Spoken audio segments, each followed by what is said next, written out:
Bapak Ibu, saudara-saudari sekalian, mari kita berdoa sebelumnya ya. Tuhan, terima kasih Tuhan untuk malam hari ini, ketika Engkau izinkan kami kembali berkumpul melalui media Zoom Tuhan. Tuhan, kami mengucap syukur Tuhan, karena Tuhan memberikan kesempatan kembali untuk belajar akan kebenaran firman Tuhan. Terkhusus pada bagian Roma 1 ayat 24-32. Tuhan, bantu kami untuk mengerti akan firman-Mu, bantu kami juga untuk belajar menerapkan firman-Mu dalam kehidupan kami. Tuhan yang tolong pimpin PA kami pada malam hari ini. Kami memohon Tuhan yang memberikan satu masukan, satu cara bagaimana kami bisa menerapkan firman-Mu dalam kehidupan kami. Kami berdoa di dalam nama Tuhan Yesus, Tuhan dan Juru Selamat kami yang hidup. Amin. Oke, selamat malam semuanya, Shalom. Selamat malam, Bapak Ibu. Malam, Tuan. Malam, oke. Hari ini kita akan bahas Roma 1 ayat 24-32. Roma 1 ayat 24-32. Seperti yang minggu lalu, kita akan kembali membahas bagian-bagian dari firman Tuhan di Roma. Kita akan bahas bagaimana sesungguhnya kecenderungan manusia yang melakukan penyembahan terhadap dirinya sendiri, penyembahan terhadap berhala, dan penyembahan terhadap hal-hal yang mungkin yang mungkin bertentangan dengan Tuhan. Hari ini kita akan masuk ke pembahasan pertama kita di ayat ke-24. Kita akan baca sebelumnya ayat ke-24. Oke, ayat ke-24, Roma 1 ayat ke-24 dibilang, karena itu Allah menyerahkan mereka kepada keinginan hati mereka dan akan kecemaran, sehingga mereka saling mencemarkan tubuh mereka. Ini adalah bagian pertama di Roma 1 ayat 24. Bagian pertama.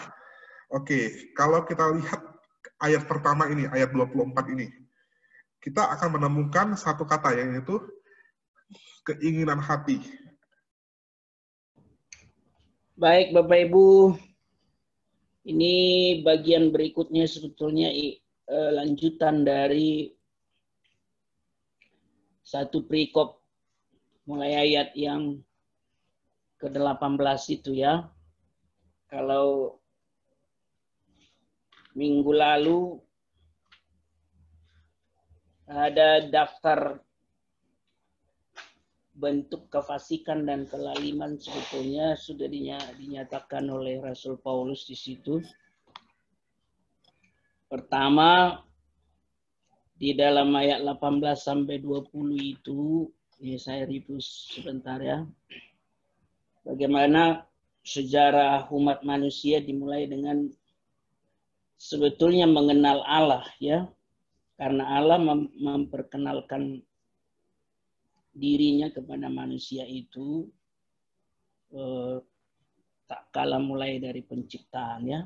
Cuman sebetulnya binatang-binatang adalah bagian yang seharusnya harmoni dengan manusia itu sendiri. Jadi bukan untuk disembah, tapi prakteknya kita lihat salah satu daftar kefasikan dan kelaliman yang dinyatakan oleh Rasul Paulus itu adalah bagaimana binatang-binatang pun jadi disembah ya. Menjadi bagian dari berhala-berhala. Kalau kita lihat memang banyak suku bangsa bentuk patung-patung yang mereka sembah itu binatang kadangnya. Oke, Bos Supalin, kita stop dulu sudah. Kebodohan berikutnya dari manusia itu ketika dosa mengikat mereka itu di ayat yang ke-21 sampai 20 itu ya. Oke, Bos Supalindungan, stop dulu. Kita Rasul masuk. Paulus memakai istilah itu. Jadi bodoh. Kenapa? Karena mengerjakan kesia-siaan lewat pikiran. Apa maksud dari kata Allah menyerahkan nih? Di sini dikatakan bahwa pelanggaran mereka itu menggantikan Allah, membuat Allah menyerahkan mereka kepada keinginan mereka. Jadi di sini mereka yang melakukan pelanggaran, mereka menggantikan Allah, membuat Allah itu menyerahkan. Jadi karena mereka melakukan pelanggaran, karena mereka nih membuat membuat apa? Membuat Allah mengerahkan keinginannya. Di sini juga bisa dilihat kata Allah mengerahkan, terlihat bahwa Allah telah memberikan kehendak bebas kepada manusia. Oke, kita lihat ya kata Allah mengerahkan di sini ya. Oke, kalau kita lihat, dikatakan Allah mengerahkan mereka kepada keinginan hati mereka. Oke, apakah Allah begitu kejam mengerahkan manusia kepada keinginan nafsunya? Harusnya Allah bisa tidak membiarkan itu terjadi. Kenapa Allah membiarkan hal ini? Ini akan kita bahas untuk poin pertama kita ya. Dikatakan Allah mengerahkan mereka kepada keinginan mereka. Silakan contoh Purnama. Ya, Bapak Ibu, ini sangat menarik ya, dari ayat 24 ini dikatakan Allah menyerahkan mereka. Nah, kenapa Allah dengan sengaja menyerahkan? Nah, Bapak Ibu sekalian boleh nih menjawab kira-kira kenapa ya Allah dengan sengaja menyerahkan. Nah, seperti yang dibilang Saudara Wandi, apakah Allah begitu kejam menyerahkan mereka? Ya, ada yang mungkin ingin menjawab. Saya persilakan untuk Bapak, Ibu Majelis mungkin, jemaat-jemaat sekalian, atau contoh-contoh yang ada di sini boleh ikut bersama menjawab. Kita sharing bersama ya, kenapa Allah dengan sengaja menyerahkan mereka kepada keinginan mereka.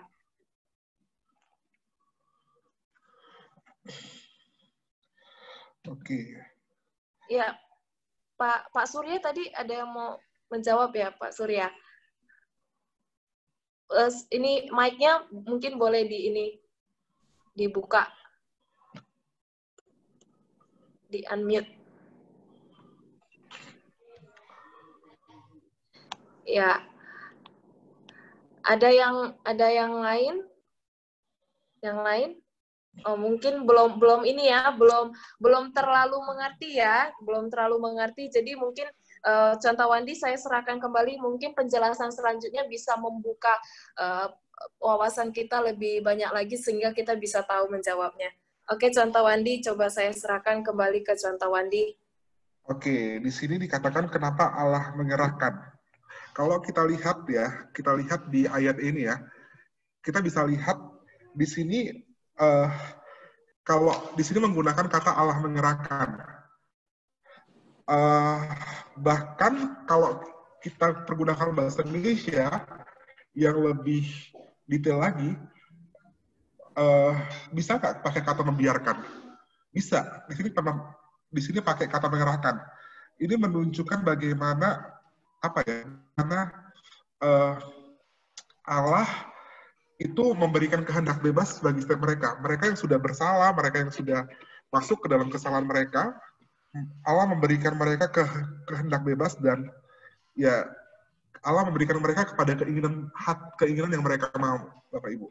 Oke, kita masuk ke pembahasan ayat 25 mungkin biar lebih mendetail lagi ya. Sebab mereka menggantikan kebenaran Allah dengan dusta, memuja dan menyembah makhluk dan melupakan pencipta yang harus dipuji selama-lamanya. Amin.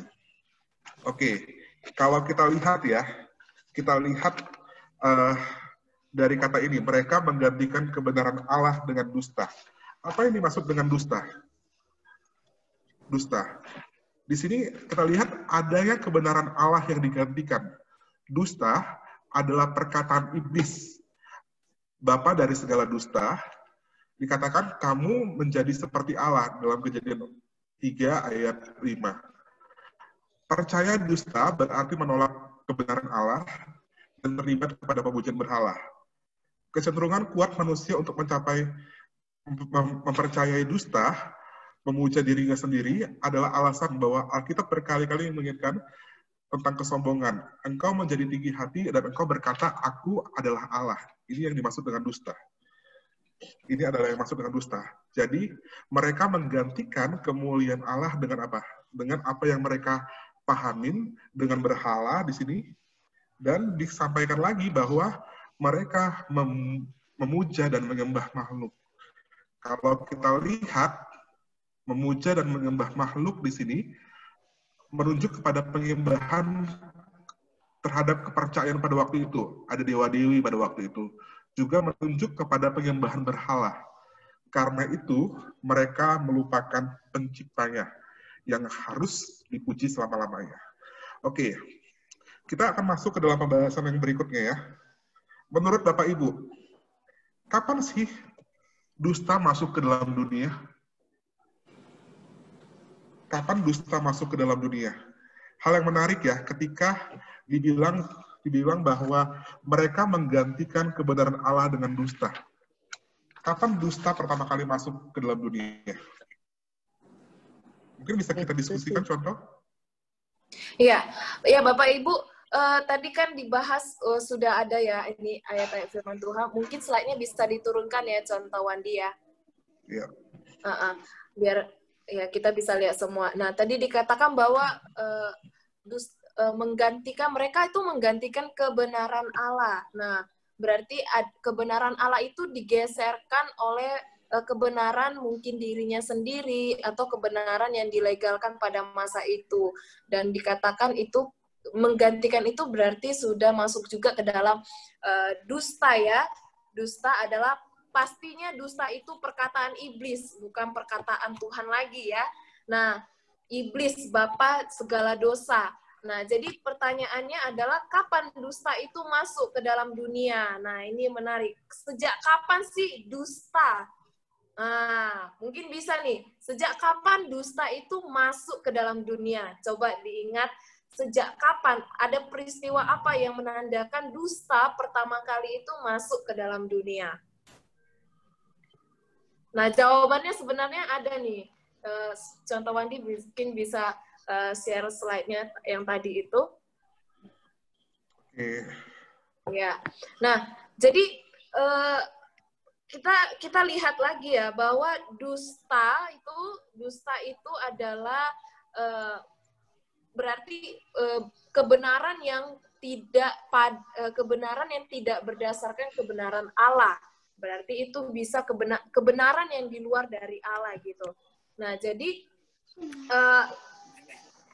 sejak kapan dosa itu masuk ke dalam dunia? Yaitu sejak manusia jatuh ke dalam dosa. Ya, contoh Wandi ya. Sejak manusia jatuh dalam dosa. Nah, jadi Bapak Ibu, dusta masuk itu sejak manusia jatuh dalam dosa. Waktu itu apa? Kejatuhan manusia pertama, yaitu Adam dan Hawa. Nah, itu di Kejadian 3 ya. Kejadian 3 ayat 5. Mungkin slide-nya agak terlambat ya.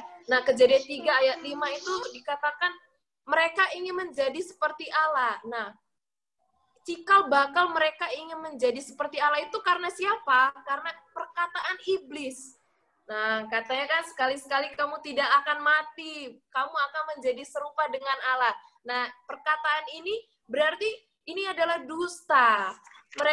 Memang mereka tidak akan mati secara tubuh, tapi mereka sudah mati secara relasi dengan Allah. Nah, jadi kebenaran itu digeserkan ya. Gitu ya contoh Wandi ya. Mungkin ada Bapak Ibu jemaat yang lain mungkin mau sharing lagi. Atau contoh Wandi mau menambahkan, boleh? Oke, jadi hal yang menarik ya, ketika kita belajar tentang cikal bakal dusta, dusta muncul pertama kali berbarengan dengan dosa. Dosa muncul berbarengan dengan dusta, Bapak Ibu. Ketika Adam Hawa jatuh dalam dosa, Adam dan Hawa jatuh dalam dosa, dusta itu juga ada. Dan dusta itu cikal bakal dari apa? Penyembahan terhadap Allah lain, berhala, penyembahan terhadap diri sendiri, itu cikal bakal dusta. Jadi ternyata dusta ini bahaya ya Bapak Ibu. Dusta itu masuk berbarengan dengan dosa tersebut. Jadi ketika kita berdusta, berarti apa? Berarti ada poin di mana ada penyembahan berhala itu juga. Oke, kita akan masuk hal yang menarik ketika kita bahas hal tersebut ya. Kalau dalam konteks ini, mereka menyembah berhala itu dalam bentuk dewa dan dewi. Mereka menyembah berhala itu dalam bentuk mungkin patung, mungkin gambaran-gambaran seperti apa kan. Tapi kalau kita lihat di sini, bentuk penyembahan berhala seperti apa yang ada di zaman sekarang. Mungkin itu bisa kita diskusikan ya. Bentuk penyembahan seperti apa, bentuk penyembahan seperti apa yang ada di zaman sekarang. Okay. Nah, Bapak Ibu, ya, Contoh Wandi, makasih ya. Nah, mungkin ini masih bicara tentang dusta ya. Ada pertanyaan yang masuk nih. Nah, dusta putih boleh nggak? Dusta putih. Tapi putih ya, dusta tapi putih. Wah, ini menarik ini, Contoh Wandi. Dusta putih boleh nggak? Ini gimana ini ya? Oke, bisa diterangkan dulu nggak? Tuh yang tanya siapa Contoh? Oke, ini, oh ya, sorry. Ini pertanyaan dari Kevin Ignatius. Oke, dusta putih itu gimana maksudnya? Iya, mungkin boleh dijelaskan ya. Dijelaskan dulu. Yang bawang. Iya, bawang putih saya tahu itu. Bawang putih. Iya. Oke, mungkin dusta putih itu Kevin, Kevin boleh jelaskan kali ya, dusta putih yang dimaksud apa? Mungkin pernah melihat ada dusta putih, dusta putih.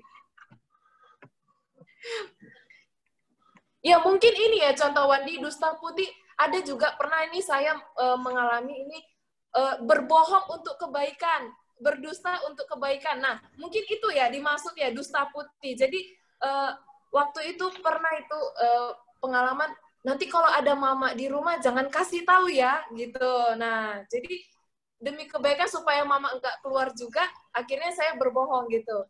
Jadi ada orang datang, oh nih berbohong demi kebenaran. Nah, gimana nih Contoh Wandi? Benar, berarti ya saya bilang mungkin seperti itu. Berbohong demi kebenaran katanya. Oke, kita klasifikasikan ya. Dusta di sini adalah apa? Adalah yang dimaksud dusta di sini adalah kebohongan di mana saya tunjukkan PowerPoint ini aja tadi ya. Kalau kita lihat di sini adanya kebenaran Allah yang digantikan. Jadi ini udah mencakup hal-hal yang krusial, hal-hal yang apa ya? Hal-hal yang penting yang digantikan. Berbeda halnya kamu bohong, ibaratnya bohong orang tuamu nggak ada di rumah, bohong orang tuamu misalnya ada atau nggak ada, atau bohong yang lain itu.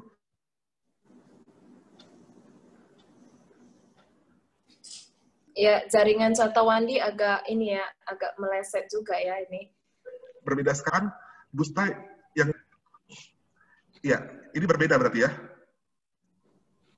Ya, jadi intinya itu dusta itu tetap dusta, nggak dusta putih, nggak dusta demi kebenaran. Arti dusta itu berarti meleset. Berbohong itu pun artinya meleset. Meleset dari kebenaran ya. Dosa ya, meleset dari kebenaran Allah. Mungkin begitu ya, bisa dijelaskan. Jadi, walaupun dibilang saya berbohong demi kebenaran atau demi menjaga kebaikan, itu tetap namanya kebohongan, dusta ya. Dusta artinya meleset dari kebenaran. Nah, itu.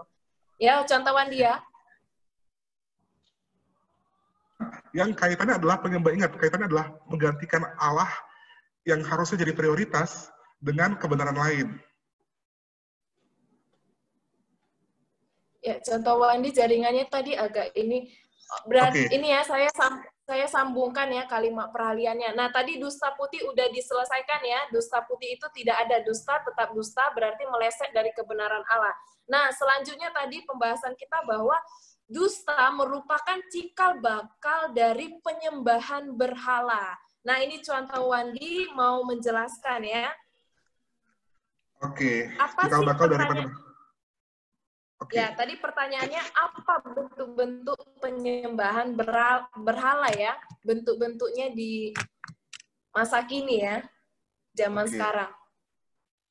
Kalau dikatakan menggantikan Allah dengan apa sih di zaman sekarang? Nah, menarik ini. Allah digantikan dengan apa ini? Kenapa? Kalau zaman dulu digantikan dengan patung, zaman sekarang digantikan dengan apa sih? Mungkin ada pengalaman pribadi di sini. Ya, Bapak Ibu tadi ini kita sekarang masuk ke dalam dusta yang kriterianya itu berhala gitu ya. Nah, berhala itu kita tekankan sekali lagi, yaitu menggantikan Tuhan dengan sesuatu yang lain gitu. Menggantikan Tuhan dengan sesuatu yang lain. Nah, pertanyaannya, Bapak Ibu, apa sih contoh-contoh penyembahan berhala yang mungkin pernah kita lakukan menggantikan Tuhan dengan hal lain? Contoh-contoh yang pernah kita lakukan atau mungkin kita lihat atau yang mungkin kita tahu. Yuk kita sharing gitu ya, biar kita sekalian pengakuan dosa. Ini bisa juga nih pengakuan dosa. Pengakuan dosa. Contoh, ini saya sepertinya setelah saya mengikuti PA malam ini, saya menyadari bahwa ini saya lagi sedang menjalankan berhala, atau kemarin saya sedang berhala, atau ya bagaimana? Ya coba sharing ya. Ini udah ada dua chat. Ada chat yang masuk nih ya dari ya, ketergantungan gadget. Iya benar sekali ya, zaman sekarang bukan anak muda aja sekarang ketergantungan gadget. Mama saya aja ketergantungan Facebook sekarang ya. Ibu-ibu ini sekarang sukanya main Facebook. Nah gitu ya, bapak-bapak ada yang main games, ketergantungan games. Ada di antara bapak-bapak di sini ketergantungan games. Ya, nah itu bisa berhala ya. Benar, akhirnya kita lupa untuk doa, lupa untuk saat teduh, lupa baca firman-Nya, bahkan mungkin jadi lupa ikut PA juga ya. Nah, pekerjaan. Contoh Wandi, pekerjaan bisa jadi berhala nggak? Contoh Wandi, ini pekerjaan, ada tanda tanya nih. Oke, ada yang bilang, ini menarik loh, ada yang bilang pekerjaan itu adalah bagian tugas dari tanggung jawab sebagai orang percaya. Ada mungkin istilah workaholic ya. Di bagian mana pekerjaan bisa jadi berhala. Ketika pekerjaan itu dalam pekerjaan engkau tidak ingat bahwa Allah itu turut bekerja. Jadi kamu kerja, kamu tidak menurut mengertakan Allah di situ. Itu mungkin bisa jadi berhala kalau di situ. Kebenaran kalau kita lihat ya, sebenarnya konsep apa yang kita lakukan semua kan untuk Tuhan kan, dari Allah untuk Allah, itu ada istilahnya kan, untuk Allah bagi Allah kan. Sebenarnya apa yang dilakukan untuk Allah, ketika prioritas bagi Allah untuk Allah ini dirubah, otomatis itu bisa jadi ke dalam bentuk penyembahan berhala. Oke, mungkin yang lain penyembahan berhalanya. Ayo, yang lain boleh menambahkan pernah lihat atau pernah tahu, atau pernah melakukan. Atau pernah melakukan. Sekarang ini sepeda. Oh, Bu Suparlin sepeda ya. Tarik loh, harga Hari sepeda Minggu sekarang. naik sepeda, Pak Baktian. Wah. Kalau saya dulu pernah, contoh Wandi, saya waktu SMA novel. Aduh, itu novel, saya paling suka itu novel. Kalau udah lihat novel itu buku bacaan sekolah bisa lupa dibaca. Oke, ada yang juga mungkin ini ya, mungkin uang. Uang, ya, ya bisa. Uang, materi, itu berhala yang sangat luar biasa. Bisa oke, kita butuh uang ya, tapi saking tertariknya dengan uang bisa jadi berhala. Benar. Tertariknya. Aduh, banyak sih konsep berhala. Mungkin kalau pria itu, wanita pun bisa jadi berhala ya. Iya. Wanita juga bisa jadi berhala. Ya? Oke, ya. Atau kebalikannya, perempuan mungkin lihat yang masih muda, lihat opa-opa Korea bisa jadi berhala ya. Iya, benar. Oke. Tapi kita mau spesifik di sini ya. Ya, terus contoh? Ini itu, ego. Ya, benar. Ego berarti apa ya? Diri sendiri mungkin bisa ya? Bisa jadi berhala. Ya, mementingkan diri sendiri, juga memprioritaskan diri ya. Jadinya harus diri kita yang paling ini, harus ini yang paling benar berdasarkan kita. Mungkin bisa jadi berhala nggak, Contoh Wandi? Bisa, itu sangat bisa. Bahkan kalau kita lihat nanti Paulus di bagian selanjutnya ada menyerang tentang ego, kesombongan diri, itu aduh, berhala yang nomor 1 banget itu. Oke. Kesombongan diri. Jadi Oke. banyak ya macam-macam berhala ya, Contoh Wandi. Saya serahkan kembali ke Contoh Wandi, mungkin nanti makin banyak hal yang kita gali lagi. Oke, kalau kita ngomongin soal penyembahan berhala, hal yang menarik nih ya. Di sini, kalau erat dengan kaitannya dengan penyembahan berhala dewa-dewi atau berhala-berhala lain seperti patung, ternyata penyembahan berhala di sini akan berpengaruh ke tingkah laku kita, kebiasaan kita sehari-hari, ke kehidupan kita. Kita baca, saya akan share screen lagi. Kita coba baca ya bagian selanjutnya dari PA kita malam hari ini. Oke, tadi ya. Oke, karena itu Allah menyerahkan mereka kepada hawa nafsu yang memalukan, sebab istri-istri mereka menggantikan persetubuhan yang wajar dengan yang tidak wajar. Demikian juga suami-suami meninggalkan persetubuhan yang wajar dengan istri mereka dan menyala-nyala dalam birahi mereka seorang terhadap yang lain. Sehingga mereka melakukan kemesuman laki-laki dengan laki-laki, dan karena itu mereka menerima dalam diri mereka balasan yang setimpal untuk kesalahan mereka.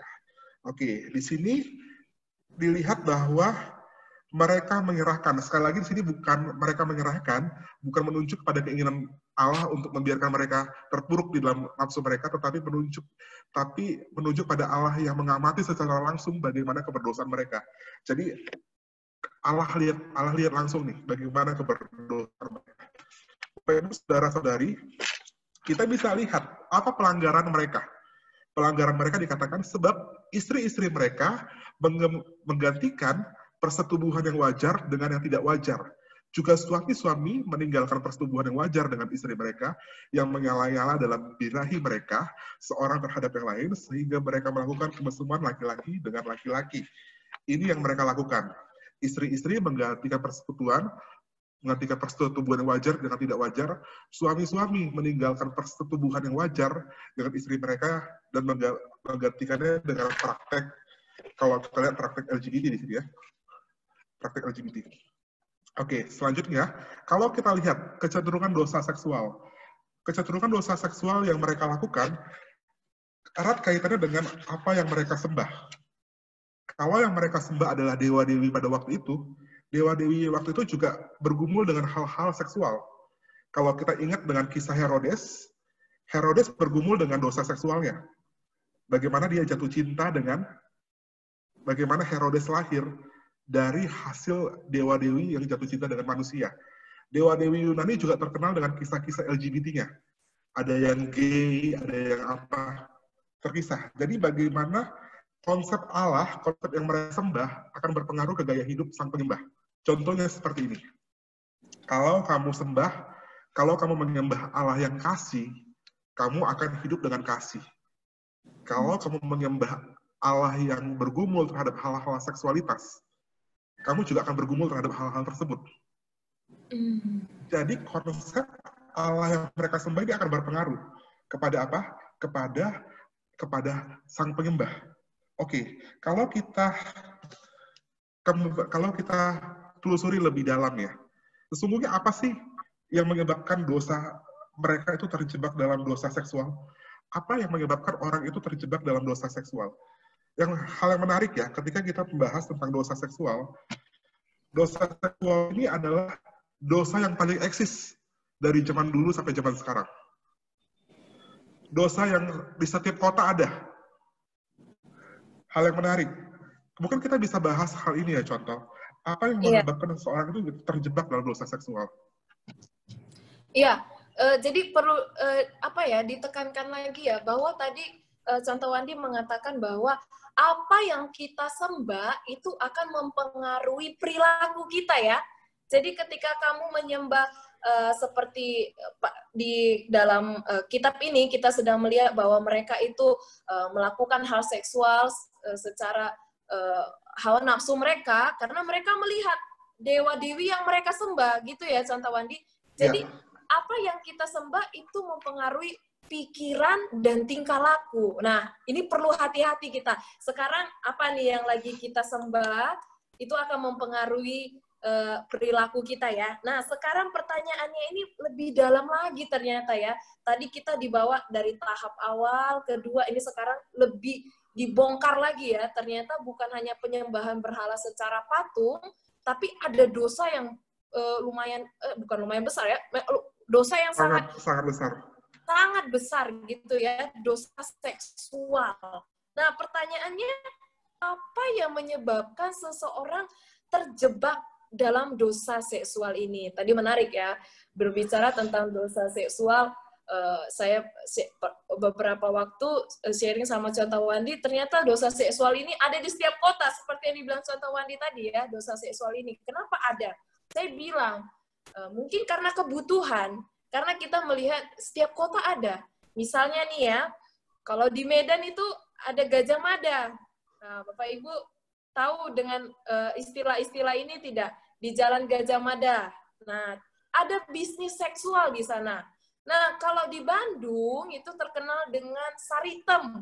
Nah, itu tempat-tempat bisnis. Nah, kalau di Surabaya, tempat praktek saya dan Contoh Wandi, itu ada namanya Kemuning.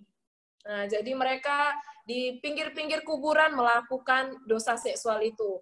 Nah, ada juga di Gang Doli tuh, di Surabaya juga. Nah, kita melihat dosa ini menjadi tren. Kenapa dosa ini bisa menjebak manusia gitu? Mengapa seseorang dapat terjebak dalam dosa ini? Yuk, kita kasih pendapat kita, kenapa sih orang muda terjebak dengan dosa ini? Tadi saya sudah sebutkan ya, mungkin karena kebutuhan Contoh Wandi. Makanya ada bisnis dosa seksual. Yang lain, yuk kita mau dengar, kenapa sih orang muda sekali terjebak dalam dosa seksual ini? Nah, ya mungkin boleh ada masukan, ada cerita, ada tambahan, mungkin boleh disampaikan ya, kenapa manusia mudah sekali terjebak karena dosa seksual. Contoh Wandi, ada pernah nggak sebelum ini jemaat-jemaat menjawab, oh ada kesempatan, kata Kevin, karena adanya kesempatan. Wah ya, benar juga sih. Ada kesempatan ya. Pak Kevin itu, Pak Kevin. Pak Kevin ya, Pak Kevin. Oh ya, Pak Kevin, sorry. Ya. Fotonya Pak Kevin mungkin boleh ditunjukkan, jadi saya tahu ya. Saya belum kenal semuanya ini. Ya. Oke, Pak Kevin, makasih ya. Karena adanya kesempatan, Contoh Wandi, menarik juga ya. Ada kesempatan melakukannya. Ada kesempatan. Ya, ada kesempatan ya. Setiap hal pasti ada kesempatan ya. Setiap hal untuk melakukan pasti ada kesempatan. Oke, mungkin ada hal lain yang bisa diapain. Kalau kita lihat ya, dosa ini kalau kita lihat ya, industri seks aja ya, salah satu industri tertua di dunia. Industri yang paling tua, bahkan kalau kita lihat berapa negara pakai ini sebagai daya tarik untuk wisata juga. Ini hal yang menarik. Ketika kita bahas dosa seksualitas, ini kenapa kayak banyak orang yang udah biasa dengan hal ini. Ini serius. Kenapa sih? Akhirnya, Contoh Wandi, akhirnya ada yang bilang faktor ekonomi. Iya, betul. Ya, itu. Ibu Sumiati. Hawa nafsu. Ada yang bilang hawa nafsu. Ya, benar ya. Nah, hawa nafsu, iya. Miris sekali ini jadi gaya hidup ya, Contoh Wandi. Jadi gaya hidup akhirnya ya. Menjadi jalan, menjadi pilihan bagi orang-orang. Dan merupakan hal yang jadi wajar gitu. Karena kita pernah dengar ya, ada sugar daddy ya, Contoh Wandi ya, sugar daddy, ayam kampus. Nah, saya sampai bingung dengan istilah-istilah seperti itu. Iya, itu apa ya, seolah-olah dunia ini membiasakan membuat dosa ini kelihatannya dosa yang legal, udah biasa-biasa aja, tapi ini hal yang serius. Kalau kita lihat ya, kalau kita pergi ke daerah Bangkok, kalau mungkin masuk ke beberapa sela-sela bandaranya, itu akan disiapkan alat kontrasepsi, menunjukkan bahwa, aduh, ini dosa seksual jadi hal yang biasa. Wah, ini menarik ya. Jadi mereka menggantikan kebenaran itu dengan kebenaran yang legal menurut diri mereka sendiri gitu ya. Ini juga terjadi loh di Roma. Oh. Ini juga terjadi di Roma. Konsep ini mereka anut jadi yang awalnya apa ya? Awalnya ini bertentangan dengan firman Tuhan, dengan firman Allah. Tapi apa? Tapi karena faktor kebudayaan, mungkin faktor kepercayaan masyarakat yang sudah ada melalui dewa-dewi ini, ya jadi hal yang biasa. Hal yang biasa karena dewa-dewi yang mereka sembah itu melegalkan seperti itu ya. Melegalkan seperti itu ya. Jadi kembali lagi, apa yang kita sembah itu akan mempengaruhi perilaku dan pikiran kita ya. Oke ya, apa yang mereka sembah. Oke, ya. Kalau kita lihat di sini ya, dosa seksual ini sebenarnya bukan, dosa seksual ini lebih spesifik ya. Lebih spesifik kalau kita lihat di sini, hal yang menarik, ada beberapa hal yang disorotin. Kalau kita lihat di bagian selanjutnya,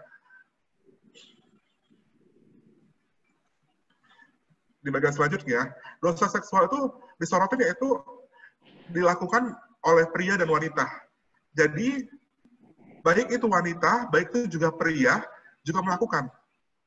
Kecenderungan untuk berdosa sama aja nih. Ada yang dibilang pria itu lebih cenderung untuk melakukan dosa seksual. Tapi pada bagian ayat ini, wanita juga, ibu-ibu juga. Makanya ada istilahnya, kan sekarang ada istilah bukan hanya om senang ya, om senang atau apa, mungkin ada tante-tante senang juga. Ini juga ada kecenderungan. Kecenderungan juga dosa itu menggantikan persetubuhan yang wajar dengan yang tidak wajar.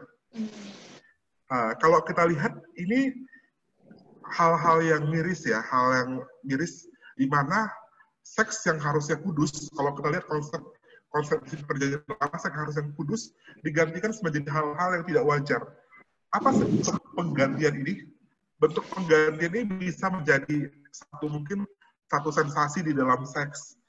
Bentuk bentuk hal-hal yang mungkin yang tidak wajar di dalam seksualitas. Dan juga membahas tentang kemesuman terhadap sejenis, dikatakan laki-laki dengan laki-laki. Ini adalah hal-hal yang dibahas terhadap dosa seksualitas. Jadi, dosa seksualitas itu kecenderungannya baik dilakukan oleh pria dan wanita, menggantikan persetubuhan yang wajar dengan yang tidak wajar, wajar dengan yang tidak wajar, kemesuman antar sejenis itu juga dilakukan. Oke, kalau kita melihat di sini ya, kita sering melihat bahwa kecenderungan untuk berdosa itu dalam dosa seksual itu katanya hanya bapak-bapak, hanya laki-laki, tapi perempuan juga ada. Oke. Kalau kita lebih serius melihat ini, coba kita Contoh Wandi, slide-nya mungkin boleh diturunkan ke bawah. Oke, kalau kita melihat serius di bagian ini, mana yang lebih berdosa? Persetubuhan yang tidak wajar atau praktek LGBT di sini? Mungkin ini bisa kita diskusikan ya. Ya, tadi kan dibicarakan bahwa ternyata Paulus di sini bukan hanya membongkar tentang dosa seksualitas yang antara sesama jenis ya. Ternyata ternyata LGBT juga udah ada pada masa itu ya. Nah, jadi pertanyaannya itu hampir sama seperti yang ini tadi contoh Wandi.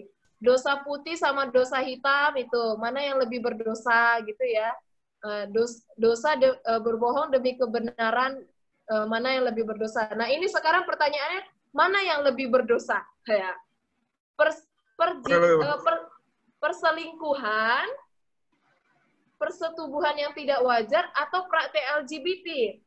Nah, pertanyaan ini menarik karena apa ya, Bapak Ibu,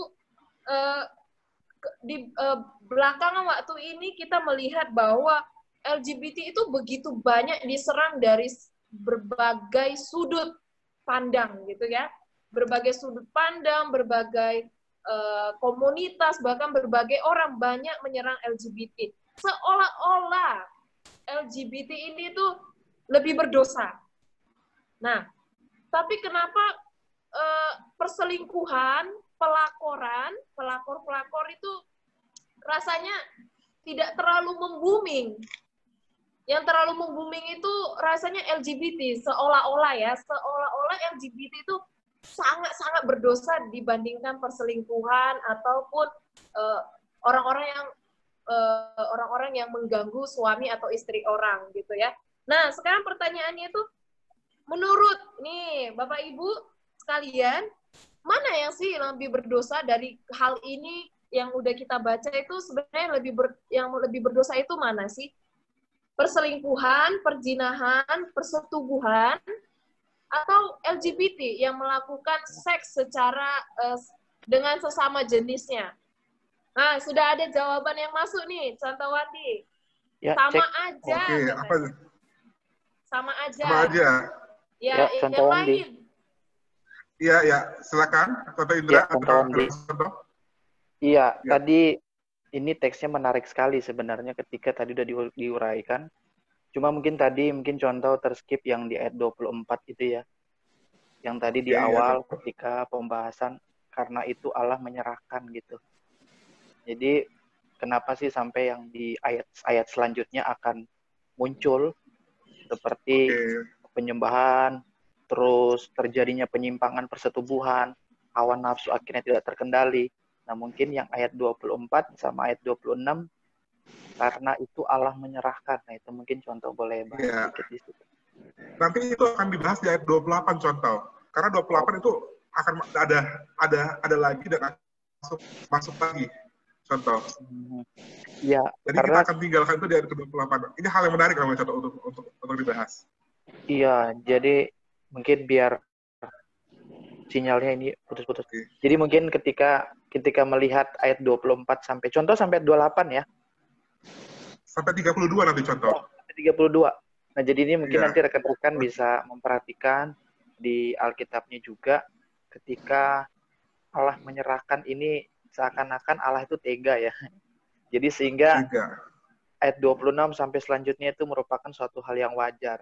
Nah, jadi setidaknya mungkin kita diskusikan, loh ini wajar dong kami melakukan kesalahan penyimpangan seksual, kami bisa menyembah yang berhala, hawa nafsu kami tidak terkendali.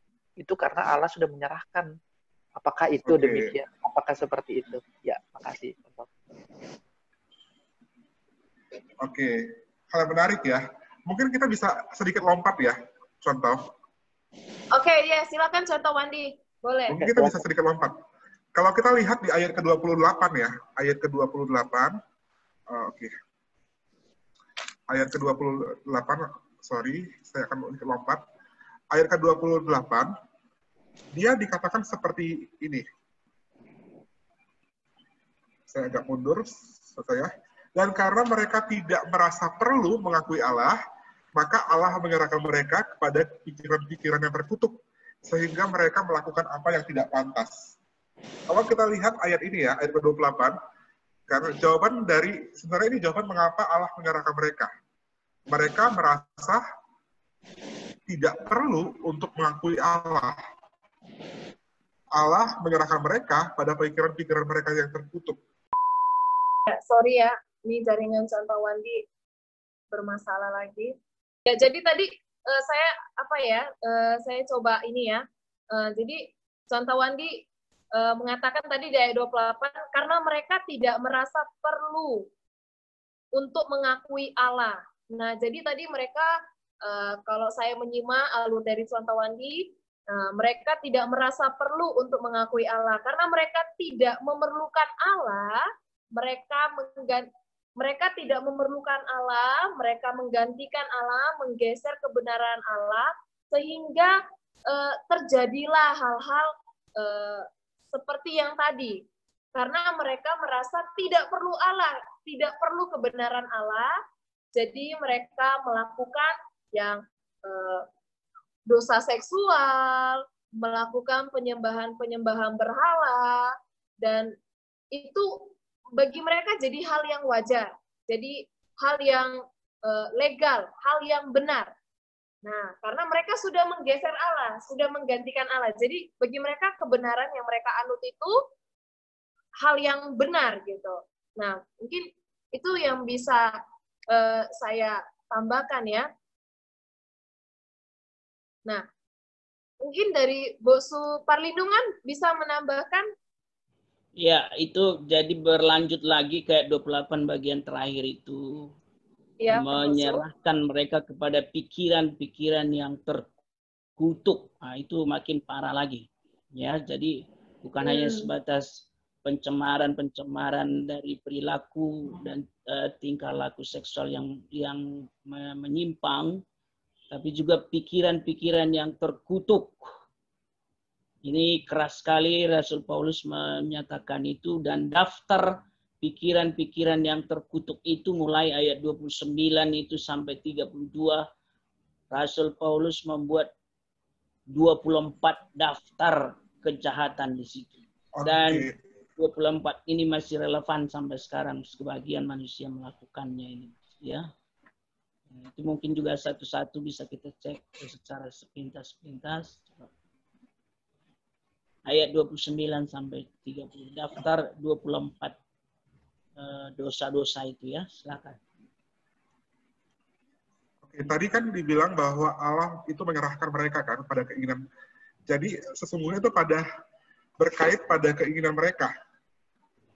Keinginan mereka untuk, ya mereka cenderung itu hal yang mereka inginkan, hal yang mereka mau. Mungkin ini sinyal agak unmute lagi contoh Purnama. Mungkin ini sinyal agak jelek ya gara-gara hujan ya. Iya. Iya, bisa jadi loh. Iya. Benar-benar. Ya, jadi tadi terakhir contoh Wandi, saya mencoba menjelaskan bahwa kenapa Allah menyerahkan mereka itu karena mereka tidak mengakui Allah dan menggeser kebenarannya menjadi kebenaran mereka, dan kebenaran berdasarkan hal-hal yang mereka sembah gitu. Nah, dewa-dewi mereka berperilaku berdasarkan dewa-dewi yang mereka sembah. Nah, jadi tadi Bu Suparlin juga sudah menambahkan, bahkan Allah menyerahkan mereka kepada pikiran-pikiran yang terkutuk, sampai kepada daftar-daftar dari kefasikannya mereka, perbuatan-perbuatannya mereka. Mungkin bisa langsung sampai ke hal itu, contoh Wandi.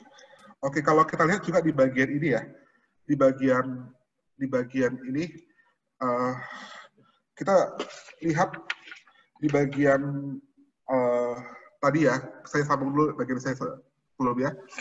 Sebenarnya mana yang lebih, kalau kita lihat tadi belum terjawab soalnya, mana yang lebih berdosa, apakah persetubuhan yang tidak wajar atau praktek LGBT? Sebenarnya sama aja.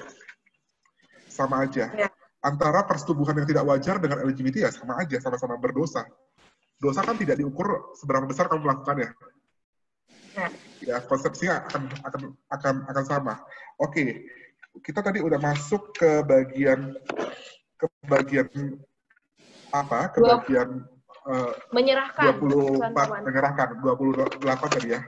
Nah, kata menyerahkan itu tadi udah dibahas. Mereka merasa tidak perlu untuk mengakui Allah. Oke, mereka merasa tidak perlu mengakui Allah. Kalau kita lanjut ke ayat 29, kayak Boso bilang tadi, mereka penuh dengan rupa-rupa kelaliman, kejahatan, kekerasan, kebusukan, penuh dengan dengki, pembunuhan, perselisihan. Ini adalah daftar kesalahan mereka. Daftar-daftar dosa yang mereka lakukan. Tadi Boso Parlin bilang ada berapa? Maaf, tadi Boso Parlin bilang ada berapa? Ada 24. Ya, benar, 24. Oke. Kurang lebih ada segitu ya. Di sini saya ada catat bentuk-bentuk dari dosanya.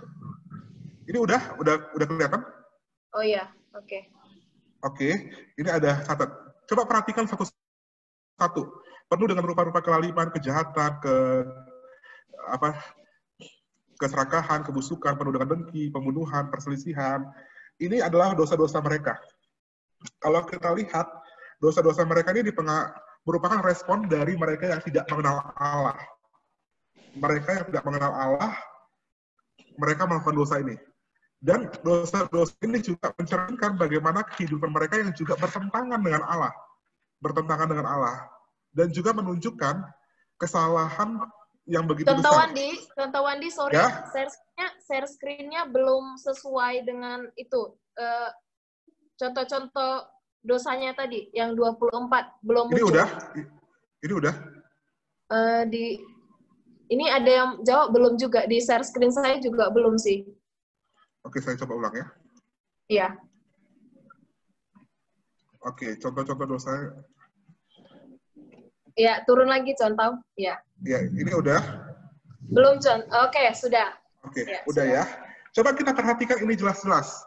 Ada nggak beberapa kita cenderung dalam dosa ini? Coba perhatikan.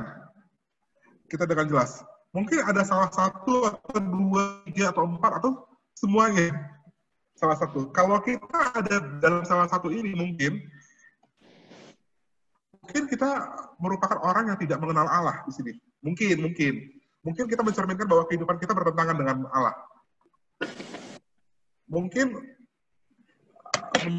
kita punya satu konsep bahwa sesungguhnya kita tidak mengenal Allah. Oke. Dari daftar itu ada berapa di dalam diri kita? Itu perlu jawab dalam hati, bagian ini dibaca-baca lagi, atau direnungkan lagi bagian ini. Oke. Kalau dosa merupakan bentuk dari tidak mengenal Allah, apakah orang berdosa benar-benar tidak mengenal Allah? Nah, ini perlu kita diskusikan, contoh Purnama. Iya. Nah, tadi contoh Wandi sempat menyinggung ya, orang yang melakukan ya seperti daftar-daftar dosa ini mungkin tidak mengenal Allah. Nah, jadi perlu kita ketahui ya, contoh Wandi, tahu Allah dan mengenal Allah itu berbeda ya. Ya. Mungkin kita tahu Allah, tahu dalam pikiran, dalam kepala saja. Ya, saya tahu Allah, Yesus itu Raja, Yesus itu Tuhan yang menyelamatkan saya, tahu dalam pikiran. Tapi kalau kita mengenal, kita punya relasi, dan kita sesuai dengan kehendak Dia. Nah, jadi pertanyaannya itu adalah, kalau dosa kita yang mengenal, kalau dosa merupakan bentuk dari tidak mengenal Allah, apakah orang yang berdosa benar-benar tidak mengenal Allah? Oke, coba kita diskusikan pertanyaan ini, contoh ya. Ya, kalau kita berdosa, ya, kalau dosa merupakan bentuk, ya pasti kalau kita mengenal Allah dengan baik, kita tahu sifat-sifat apa yang Allah inginkan ya, contoh Wandi ya.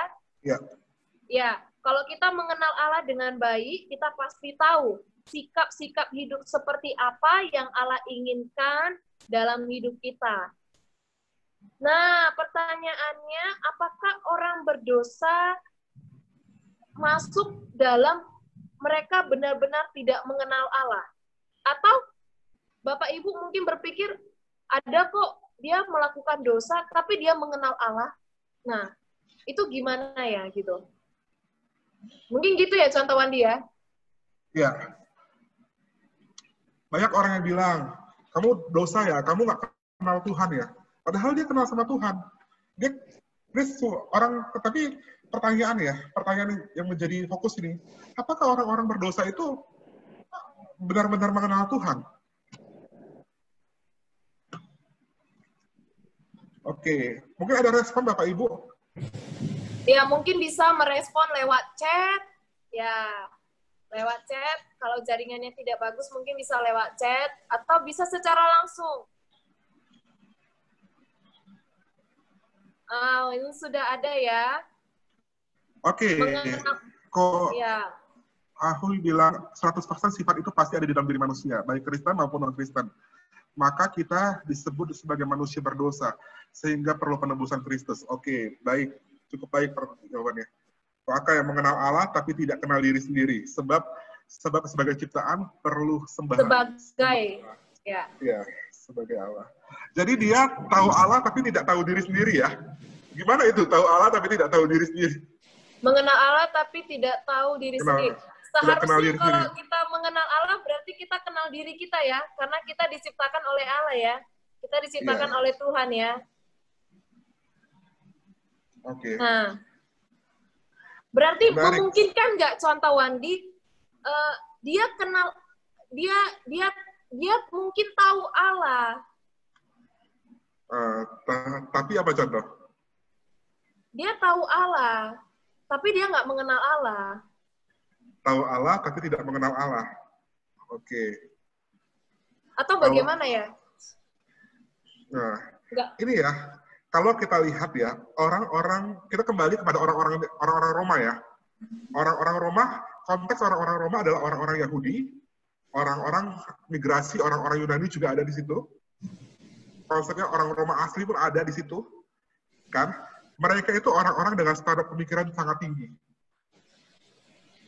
Orang-orang Yahudi terkenal dengan konsep pemikirannya. Orang-orang Yunani terkenal dengan filosofinya. Kan? Orang-orang Yunani juga terkenal. Oke. Secara praktek ya mereka kenal Allah, mengerti akan Allah. Tapi bisa saja secara hati dan secara iman mereka tidak kenal Allah. Oke, ini ada yang menarik nih. Bapak Hans. Ya. Saya baca contoh Wandi. Ya, menarik ya. Ya, boleh ya saya baca ya. Tidak mungkin kita tidak mengenal Allah, sebab akan ada beberapa momen ketika penjahat akan melihat kebaikan dan mempertanyakan kejahatan yang sudah dilakukannya. Dengan demikian, kemungkinan besar sebenarnya mereka sedang membohongi diri mereka bahwa mereka mengenal Allah. Oh ya. Jadi mereka itu sebenarnya mengenal Allah, tapi mereka membohongi sehingga mereka melakukan kejahatan itu. Kira-kira seperti itu contoh Wandi. Ini menarik ya. Kata dia ke Bapak Hans pakai kata membohongi. Iya, ini membohongi. Memang kecenderungan memang ya, kecenderungan manusia ada seperti itu juga. Kalau Allah, saya pura-pura nggak tahu Yang penting hidup saya berjalan lancar aja. Saya mengerti tentang Allah ya udah. Asalkan saya senang, saya happy, saya mau seks di mana-mana, saya mau LGBT, why not? Kan? Udah saya lupakan saja bahwa saya mengenal Allah. Saya bohongi saja diri saya. Oh, ya, jadi tapi memang prinsip hidup ini bukan prinsip hidup Kristen. Karena mengenal Allah bukan hanya kepada pemikiran, tapi apa? Juga ada prinsip iman di situ. Iman yang juga harus paham terhadap pengenalan akan Allah. Oke, Bapak Ibu yang mau bertanya, silakan bertanya aja ya. Ya, boleh lewat chat, boleh langsung saja. Tapi sepertinya kalau langsung lebih seru ya, kita bisa mendengar suaranya juga, gitu ya. Oke. Kita masuk ke pembahasan di ayat yang terakhir ya, contoh ya. Oke, ayat 32. boleh contoh. Ayat 32. Ya. Sebab dikatakan seperti ini. Ini klimaks dari pembahasan kita sebenarnya. Sebab walaupun mereka mengetahui tuntutan hukuman Allah, yaitu bahwa setiap orang melakukan hal-hal demikian patut dihukum, mereka bukan hanya melakukannya sendirian, tetapi mereka juga setuju terhadap dengan mereka yang melakukannya. Oke, kalau kita lihat di sini, pada dasarnya mereka orang-orang yang tahu, tapi tidak melakukan. Seperti saya katakan tadi ya, mereka orang-orang yang mereka saling mengenal dosa mereka masing-masing. Mereka tahu itu dosa. Mereka sadar itu dosa dan mereka melegalkan dosa itu. Mereka melegalkan dosa itu masing-masing. Mereka membuat mereka hal itu membuat mereka patut untuk dihukum. Oke. Jadi di sini kita bisa lihat ada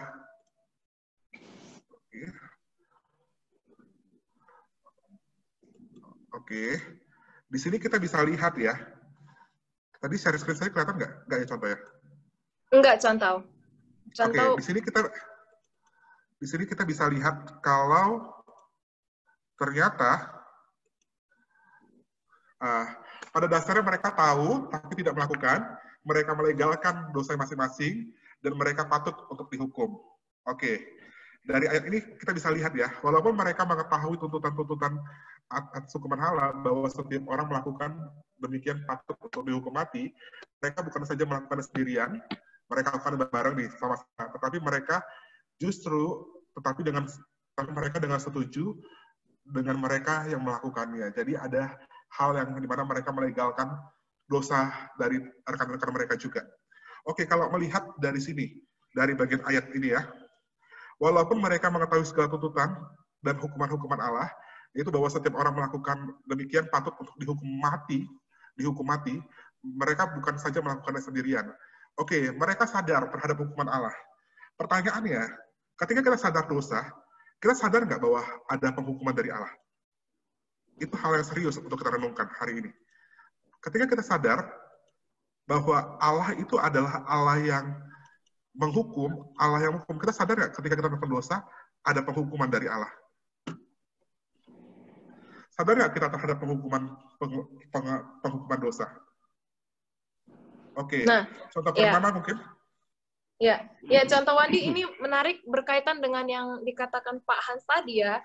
Mereka tahu, tapi mereka tidak melakukan yang benar, gitulah ya, sepertinya ya. Mereka tahu hukum-hukum Allah, tapi mereka tidak melakukan yang benar. Seperti Pak Hans bilang tadi, mereka membohongi diri mereka sendiri, gitu ya. Mereka membohongi diri mereka bahwa mereka tidak mengenal Tuhan. Nah, hampir berkaitan nih ya sama ayat yang ke-32. Nah, sekarang pertanyaannya, Bapak Ibu, dosa itu tetap ada upahnya. Nah, dalam Roma juga mengatakan upah dosa itu apa ya? Maut ya, maut. Nah, maut. Nah, upah dosa itu maut. Nah, jadi kita sadar bahwa dosa itu pasti ada hukumannya. Pasti ada upahnya gitu.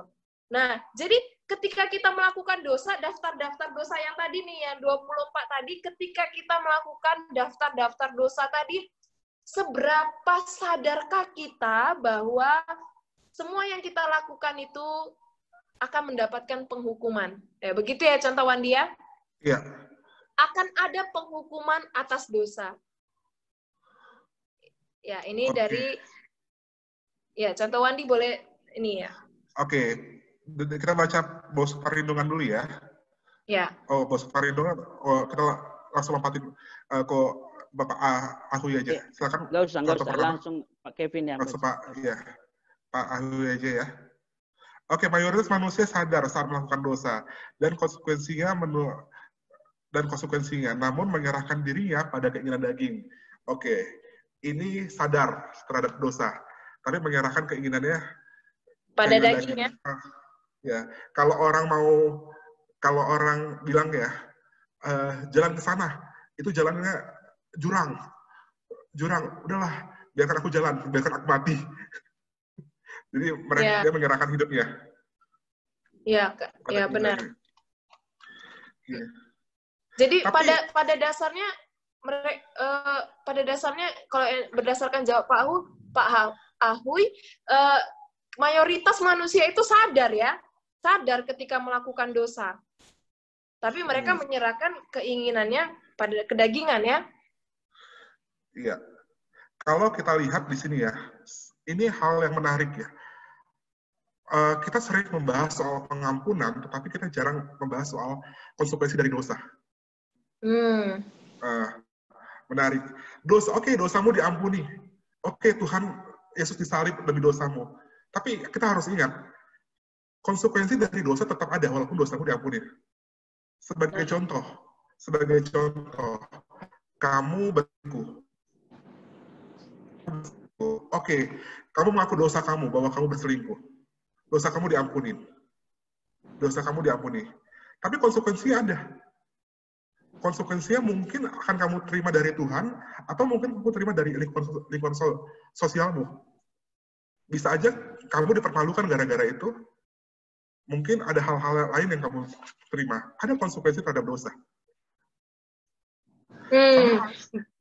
Sama halnya kayak orang jemaat di Roma ini. Bahkan konsekuensinya adalah hukuman mati di sini.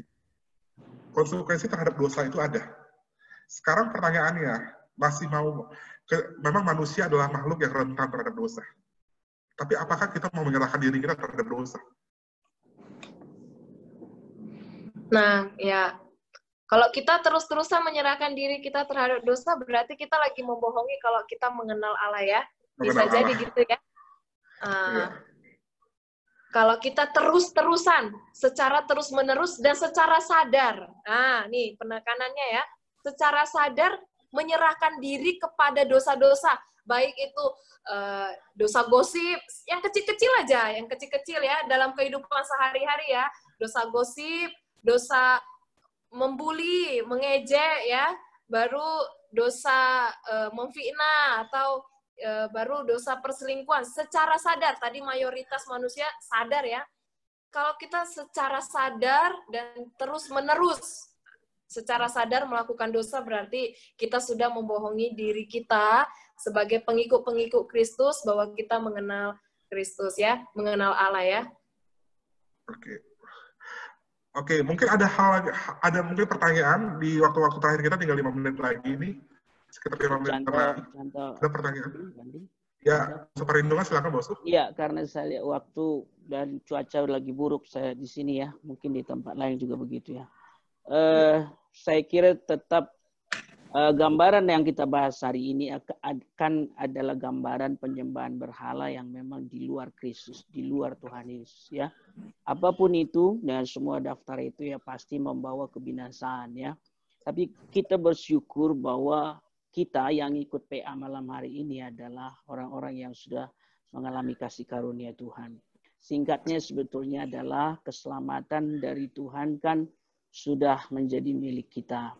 Jadi status inilah yang harus kita pertahankan, bahwa kita tidak boleh ikut lagi di dalam semua praktek yang tadi kita bahas itu. Ciri utama dari seorang anak Tuhan yang sudah mengalami penebusan, izinkan saya membaca 1 Yohanes pasal 3 ayat 8-9 ya. Gini firman Tuhan. Barang siapa yang tetap berbuat dosa berasal dari iblis, sebab iblis berbuat dosa dari mulanya. Untuk inilah anak Allah menyatakan dirinya, yaitu supaya ia membinasakan perbuatan-perbuatan iblis itu. Ayat yang ke-8 itu ya. Jadi di dalam Kristus sebetulnya kita sudah berkemenangan atas semua daftar dosa tadi. Dan syukur pada Tuhan dengan kuasa Roh Kudus, ayat 9 ya. Saya baca 1 Yohanes 3 ayat 9. Setiap orang yang lahir dari Allah, lahir baru itu maksudnya, udah bertobat, kitalah itu ya. Tidak berbuat dosa lagi, sebab benih ilahi tetap ada di dalam dia dan ia tidak dapat berbuat dosa karena ia lahir dari Allah, karena dia sudah lahir baru. Kata tidak berbuat dosa lagi itu sebetulnya dari tensis bahasa Yunani-nya maksudnya continuous, terus berkanjang dalam dosa. Itu bukan sifat kita lagi, bukan anak-anak Tuhan lagi seperti itu. Jadi kita bersyukur ada Roh Kudus menolong kita untuk menjauhi dosa, ada Roh Kudus menolong kita untuk berkemenangan dari perbuatan dosa. Firman Tuhan PA seperti ini, rekan-rekan seiman, hamba-hamba Tuhan, orang-orang yang dekat dengan kita yang mencintai Tuhan, itu semua membawa kita ke kemenangan melawan dosa. Ya, jadi bersyukurlah, mari tetapkan komitmen untuk tetap kita ada di jalannya Tuhan, menyenangkan hati Tuhan. Saya kira itu yang bisa saya bagi. Terima kasih. Oke, mungkin ada yang lain mau tambahkan? Saya izinkan. Ya, contoh Wandi. Ya, contoh Indra, silakan contoh. Ya, ini sebagai juga mungkin tambahan sedikit. Jadi di ayat 24 sampai 32 inilah yang seperti perikop kita dari ayat 18. Inilah yang sudah disinggung juga Bos Suparin. Ini sebenarnya inilah hukuman Allah kepada orang-orang yang fasik. Ini hukumannya bagaimana Allah itu menyerahkan kepada kedagingan mereka, keinginan hati mereka, yang menghasilkan lahirnya dosa tadi, yang nanti bertuju pada kematian. Jadi inilah merupakan hukumannya Allah. Karena kalau di ayat 18, sebab murka Allah nyata. Murka Allah nyata itu kepada mereka yang fasik dan yang lalim. Jadi hukumannya Allah itu ya ini tadi nih, ayat 25 sampai 32 tadi. Dari ayat 24. Hukumannya adalah Allah menyerahkan itu kepada keinginan daging mereka, yang serta-merta nanti akan menjadi hukuman kepada mereka. Inilah hukumannya, yaitu mereka ada di dalam keinginan hati mereka. Tadi juga ditanya sama Ko Kevin, yang sudah dijawab Bos Suparlin, bahwa inilah yang menjadi hukuman ketika mereka tetap terus membuahi keinginan hati mereka itu sampai pada kebinasaan mereka sendiri. Inilah hukumannya Allah. Tapi ada kasih karunia, tadi sudah dijelaskan sama Bu Suparil lewat ayat tadi, 1 Yohanes 9 ayat 3 tadi, bahwa kita anak-anak yang sudah ditebus, anak-anak yang sudah dibenarkan dan dikuduskan, kita memperoleh keselamatan itu. Jadi bagi orang yang fasik dan orang yang lalim, hukumannya ini, dia akan terus diserahkan kepada keinginan hatinya. Karena memang orang fasik sama orang lalim, mereka tuh nggak pernah naruh rasa takut sama Allah, nggak punya rasa setia kepada Allah.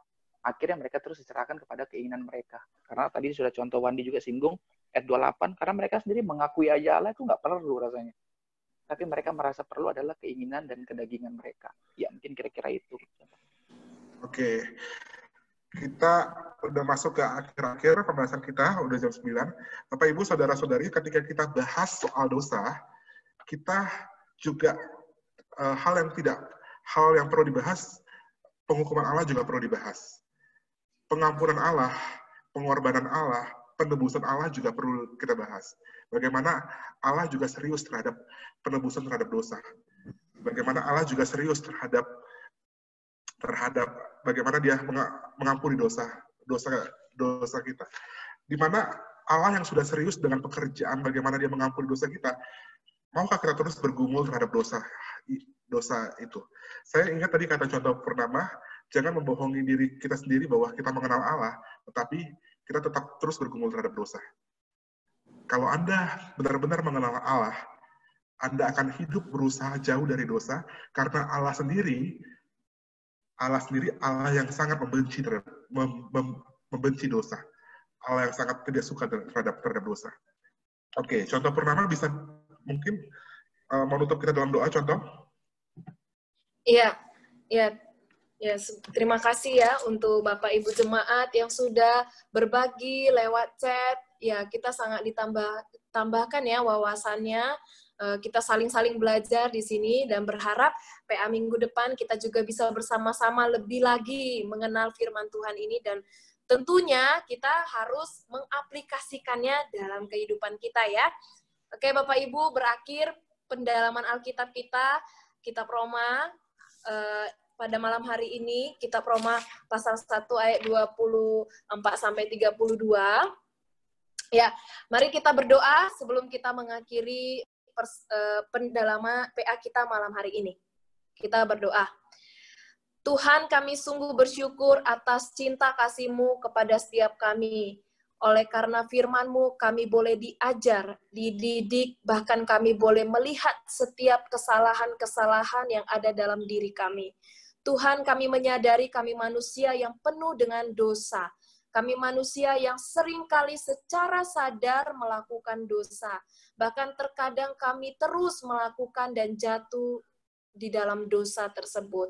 Tuhan, malam hari ini kami ingin berkomitmen, kami mau mengakuinya di hadapan-Mu, dan kami mau meninggalkan semua dosa dan kefasikan hidup yang kami lakukan. Untuk itu Tuhan, kami butuh belas kasih dan pertolongan daripada-Mu. Pimpin hidup langkah kami Tuhan, dan biarlah firman-Mu malam hari ini boleh menjadi pedoman kami untuk melangkah dalam kehidupan selanjutnya. Terima kasih untuk contoh Wandi yang boleh menjadi pemateri saat ini, yang telah memberikan kami juga banyak pandangan yang baik tentang kefasikan dosa dan hukuman dari dosa. Bahkan kami melihat bahwa Allah juga tetap mengampuni kami. Dan berharap di minggu depan kami boleh lagi semakin mengenal firman Tuhan dan mengenal Engkau. Kami menyerahkan waktu istirahat kami pada malam hari ini. Kiranya besok pagi kami juga dapat bangun dengan tubuh yang sehat dan penuh sukacita. Terima kasih Yesus, kami menyerahkan malam ini ke dalam tangan-Mu. Di dalam nama Yesus kami berdoa dan berserah. Amin.